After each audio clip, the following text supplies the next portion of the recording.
నీకు కాదు ప్రతిపక్ష నేతకు ఏం మాట్లాడుతున్నావో నీకు అర్థమైతుందా? కేటీఆర్ పై మంత్రి సీతక్క ఫైర్, డెడ్ అయిన పార్టీ డెడ్ లైన్ పెట్టుడు విడ్డూరమని విమర్శ. ప్రెస్ క్లబ్ ఎందుకు, అసెంబ్లీకి రాండి. 100% అంతే కదా, సీతక్క గారు చెప్పింది 100% వాస్తవం. దమ్ముంటే మీ నాయనను పట్టుకుని రా, లేకపోయినట్టయితే ఉంటే చాతనైతే లేదు లేదంటే వీళ్ళు ఏమన్నా వెహికల్ గీకులు అరేంజ్ అయినా కానీ మీరు ప్రతిపక్ష హోదాలు ఉన్నారు కాబట్టి మీకు ప్రభుత్వ సౌలతులు కూడా బాగానే అనుభవిస్తూ ఉన్నారు. అవి కూడా సరిపోవంటే ఇంకేమైనా ఇచ్చి పంపుతారు. హెలికాప్టర్ తిరిగే అలవాటు ఉన్నది కాబట్టి కేసీఆర్కి అవసరమైతే ఉంటే హెలికాప్టర్ని పంపుతారు ఆ ఫామ్ హౌస్కి, అట్లన్నా అసెంబ్లీకి రాలి చర్చిస్తారు. సో సవాలు నీకు కాదు ప్రతిపక్ష నేతకు అని చెప్పేసి సీతక్క గారు అంటా ఉన్నారు. అసెంబ్లీకి రాండి అని చెప్పేసి ఆమె మాట్లాడుతూ ఉన్నటువంటి ఆ మాటలు కూడా కనబడతా ఉన్నాయి. వీళ్ళు నిన్న చాలామంది కూడా స్పందించడం జరిగింది కేసీఆర్కు కౌంటర్గా. సీఎం రేవంత్ రెడ్డి విసిరిన సవాల్ కేటీఆర్కు కాదని ప్రతిపక్ష నేత కేసీఆర్ కని మంత్రి సీతక్క గుర్తు చేశారు. సీఎం రేవంత్ రెడ్డి చేసిన సవాల్ కేటీఆర్కు అర్థం కానట్లుంది. ఇన్నాళ్ళు విదేశాల్లో ఉన్న కేటీఆర్ తెలంగాణకు వచ్చినట్లు చెప్పేందుకు ఇప్పుడు ప్రెస్ మీట్ పెట్టినట్లు కనిపిస్తున్నది. ఆయన గుర్తింపు సమస్యతో బాధపడుతున్నారు. ఏం మాట్లాడుతున్నాడో ఆయనకే అర్థం కావడం లేదు అని ఆమె విమర్శించారు. శనివారం ప్రజాభవన్లో మీడియాతో మంత్రి సీతక్క మాట్లాడుతూ అసెంబ్లీలో చర్చిద్దాం రా అంటే ప్రెస్ క్లబ్కు రమ్మనడం ఏమిటి? ప్రజలు ఎమ్మెల్యేలుగా ఎన్నుకున్నది ప్రెస్ క్లబ్లో చర్చించడానికి కాదన్న విషయం గుర్తుంచుకోవాలని కేటీఆర్ కు ఇతాబు పలికారు. 72 గంటల డెడ్ లైన్ అంటూ కేటీఆర్ అర్థం పర్థం లేని మాటలు మాట్లాడుతున్నారని డెడ్ అయిన పార్టీ డెడ్ లైన్ పెట్టడం విడ్డూరంగా ఉందని విమర్శించారు.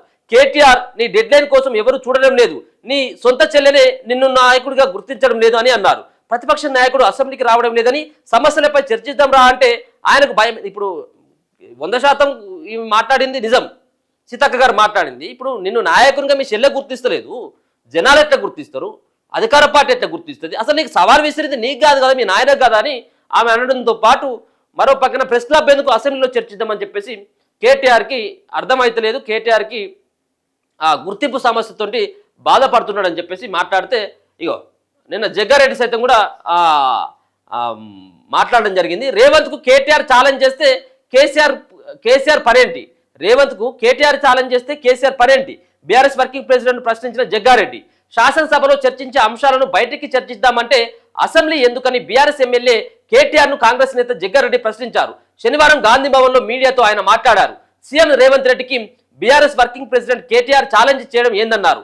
సీఎం రేవంత్ ఛాలెంజ్ ను ప్రతిపక్ష నేత కేసీఆర్ స్వీకరించాలని సవాల్ విసిరారు. అలా కాకుండా కేటీఆర్ హరీష్ రావు ముందుకు వస్తే ప్రతిపక్ష నేత ఎందుకన్నారు. సెకండ్ బెంచ్ వాళ్ళు కేటీఆర్ హరీష్ రావు రేవంత్ ఛాలెంజ్ కి రెడీ అనడం కరెక్ట్ కాదన్నారు. ప్రజా సమస్యలపై చర్చించేందుకు సభకు కేసీఆర్ వస్తారంటే అసెంబ్లీ సమావేశాలు పెడదామని రేవంత్ ఇప్పటికే ప్రకటించారని గుర్తు చేశారు.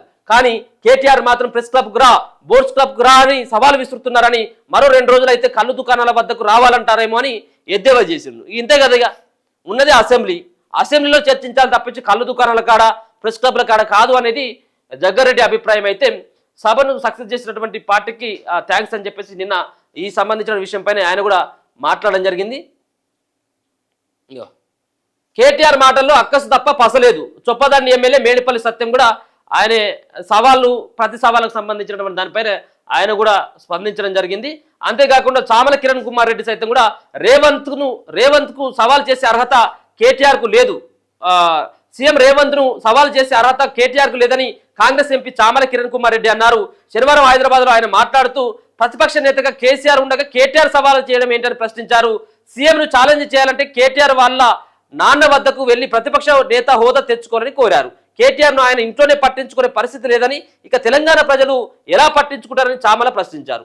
సో ఇది ఇప్పుడు ఒక మాటని ఏదో 10 మందితో ఏదో అయినట్టుగా కేటీఆర్ వ్యవహారం ఉన్నది. ఇప్పుడు గిచ్చి పంచాయతీ పెట్టుకోవాలి. కేటీఆర్ ఏంది గిచ్చి పంచాయతీ పెట్టుకోవాలి, ఏది విధంగా అయితేంది?